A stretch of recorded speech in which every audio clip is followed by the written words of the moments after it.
Jimmy Buffett was singing about a drunk who was wasting away again in Margaritaville on every car radio that summer.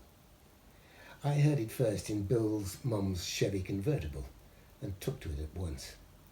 The song conveyed to me a glorious rhythmic desolation, a drowning of sorrows set to a steady beat. It linked me to a boy with whom I imagined I was fatally in love. Bill offered to show me the real America. He asked if I'd ever gone to a drive-in cinema to catch a movie. That's how I got to see Star Wars, which everybody was talking about that summer. We sat in the Chevy, I remember, drinking from cans of Michelob I'd bought at the Knickerbocker Liquor Locker in nearby Moorhead. The little I saw of the intergalactic fantasy held no appeal for me. The boy in the driver's seat was all I cared for.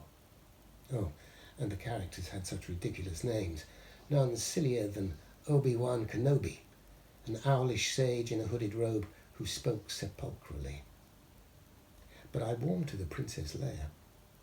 She seemed to be taking the piss out of the inexplicable starry goings-on. I remember I thought that summer. Bill's mom took a shine to me, though she wondered why I found her son, who'd never impressed her with his brains, so interesting. "I love him to bits," she said. "Me too, Mrs. S." I didn't respond. Before we set off in her Chevy, Bill and I, to spend a weekend in Minneapolis, eating my first wild rice at Charlie's and watching She Stoops to Conquer at the Guthrie, and snapping Scott Fitzgerald's birthplace in St. Paul that bygone summer. The real America, Bill said, was something else. He grinned as he invited me to join him for a drink at the raunchy Pink Pussycat Saloon in downtown Fargo. He parked the Chevy outside the bar, placing a card in the rear window his buddy Greg had bought by mail from the Church of Gospel Ministry in faraway Chula Vista. It bore the message, "Clergyman visiting," in classy Gothic script. I seemed to be living a life that I'd never lived before that summer. There were cowboys in Stetsons lolling in the Pink Pussycat that August evening. They were getting steadily schnockered, the Norse, I learned, for drunk. But none was drunker than the purple-faced man who lurched towards our table. Staring glassily at Bill, bourbon in hand, he tried and failed to speak because his mouth was opening and closing on unformed words. We waited. Then Bill told me that this goddamn jerk, this heap of shit, was his dad.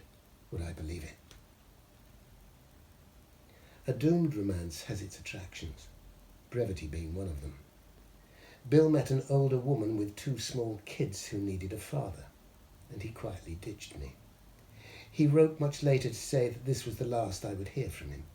He was wiping his slate clean. He'd made a solemn promise to Lorette that he would never, and he did mean never, go with another guy again. I turned 40 that year and hosted a belated birthday party that summer. Bill helped me with the dishes when the guests were gone, and then, to my joyous surprise, seduced me.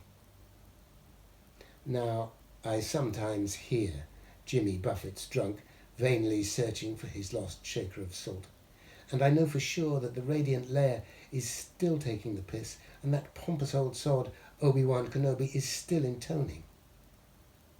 I remain in the dark about Bill and Lorette and the nature of their lives together, but I've often wondered if he was ever tempted to smudge his pristine slate.